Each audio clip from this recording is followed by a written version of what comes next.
Baik, salam sejahtera bagi kita semua.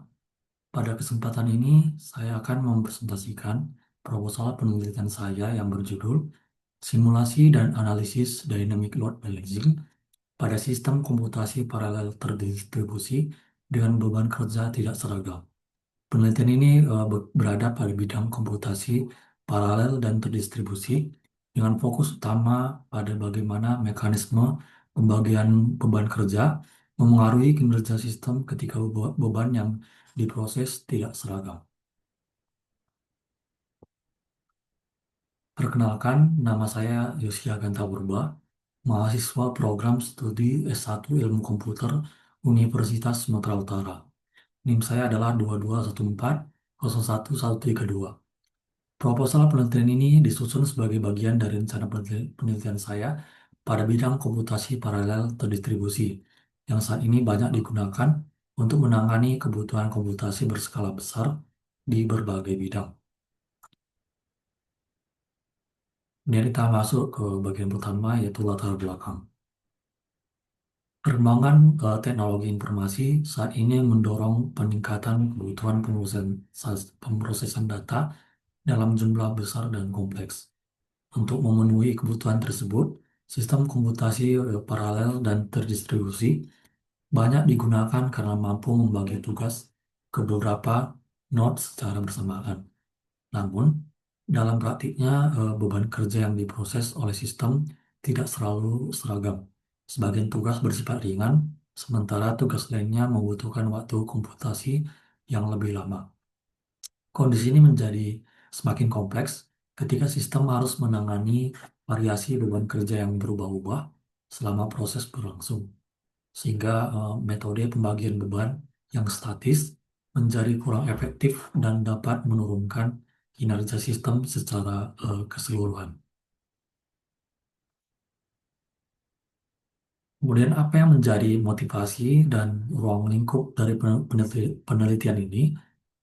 Pendekatan simulasi dipilih karena memberikan fleksibilitas dalam pengujian berbagai skenario tanpa membutuhkan infrastruktur fisik yang kompleks. Dengan simulasi, seluruh kondisi sistem dapat dikontrol secara lebih mudah. Penelitian ini memfokuskan pembahasan pada beban kerja tidak seragam karena kondisi tersebut sering terjadi pada sistem komputasi terdistribusi dan menjadi tantangan utama dalam proses load balancing. Ruang lingkup penelitian dibatasi pada perbandingan algoritma static dan dynamic load balancing agar penelitian tetap terarah dan sesuai dengan tujuan yang ingin dicapai. Kemudian, apa yang menjadi permasalahan dalam penelitian ini? Permasalahan utama dalam penelitian ini adalah terjadinya ketidakseimbangan beban kerja antar node pada sistem komputasi paralel terdistribusi.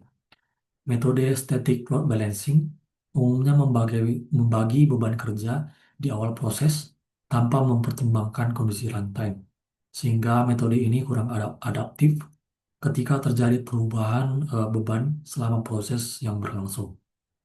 Oleh karena itu, diperlukan analisis lebih lanjut mengenai bagaimana dynamic load balancing dapat mengatasi permasalahan tersebut melalui pendekatan simulasi. Kemudian, apa yang menjadi tujuan dari penelitian ini?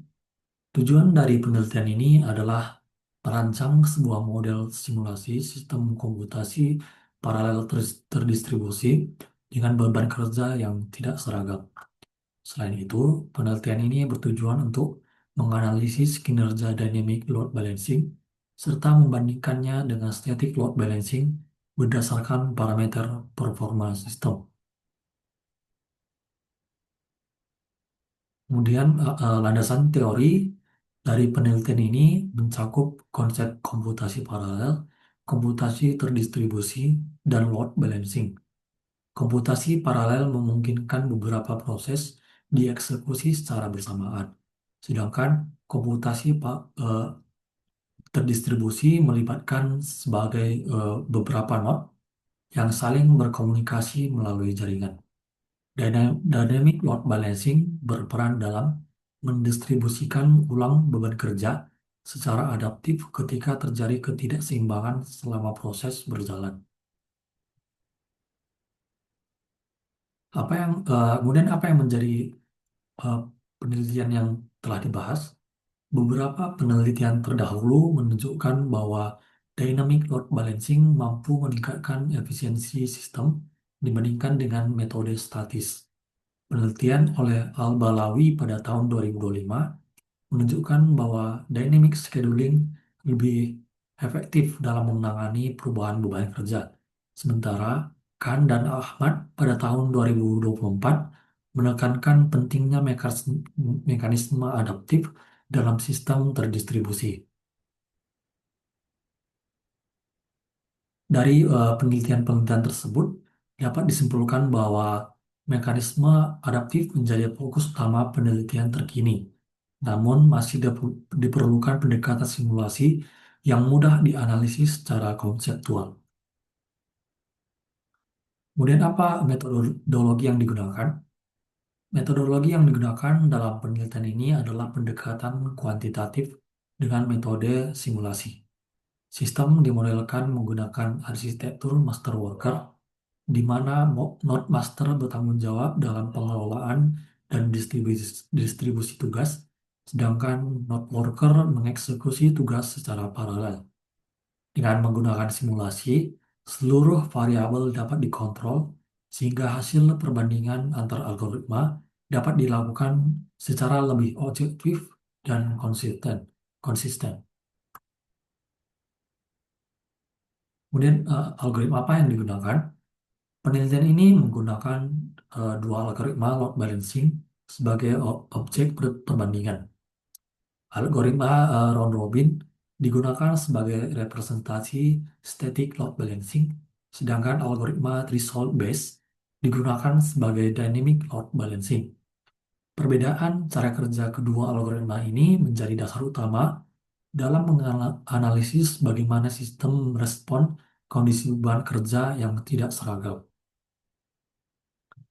Kemudian apa yang menjadi alasan pemilihan algoritma dalam penelitian ini? Algoritma round robin dipilih karena memiliki mekanisme yang sederhana dan umum digunakan sebagai pembanding static load balancing. Sementara itu, algoritma threshold based dipilih karena mampu mempresentasikan konsep dynamic load balancing tanpa kompleksitas algoritma berbasis kecerdasan buatan, sehingga lebih mudah dianalisis secara konseptual dalam simulasi. Kemudian, arsitektur sistem yang diusulkan menggunakan pola master worker. Node master berperan dalam mengatur distribusi tugas dan melakukan load balancing, sedangkan node worker mengeksekusi tugas yang diberikan. Modul monitoring dan evaluasi digunakan untuk mencatat kinerja sistem selama simulasi berlangsung. Kemudian, apa yang menjadi skenario dan apa parameter evaluasinya? Simulasi dilakukan dengan skenario beban kerja tidak seragam dan konfigurasi jumlah node yang sama. Parameter evaluasi yang digunakan meliputi waktu eksekusi total, distribusi beban kerja antar node, dan tingkat pemerataan beban sehingga perbandingan kinerja dapat dilakukan secara objektif. Kemudian apa yang menjadi keterbatasan dan asumsi dalam penelitian ini? Penelitian ini memiliki beberapa keterbatasan, di antaranya penggunaan lingkungan simulasi dan jumlah node yang terbatas. Selain itu, penelitian ini belum mempertimbangkan faktor jaringan nyata seperti latensi dan packet loss. Oleh karena itu, hasil penelitian ini lebih difokuskan pada analisis perilaku algoritma, bukan pada performa absolut sistem di lingkungan nyata.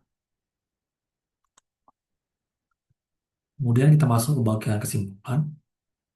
Berdasarkan perancangan penelitian ini, dynamic load balancing diperkirakan lebih adaptif dalam menangani beban kerja tidak seragam dibandingkan dengan static load balancing. Pendekatan simulasi dinilai efektif untuk memberikan pemahaman konseptual yang jelas mengenai perilaku algoritma load balancing. Kemudian saran untuk selanjutnya, eh, sistem ini dapat dikembangkan ke lingkungan nyata seperti cluster atau cloud computing. Selain itu, algoritma dynamic load balancing lain yang lebih adaptif serta parameter evaluasi tambahan dapat digunakan untuk memperoleh hasil yang lebih komprehensif. Baik, demikian presentasi proposal penelitian yang dapat saya sampaikan. Jika ada kesalahan kata dalam pengucapan, saya mohon maaf. Terima kasih atas perhatiannya.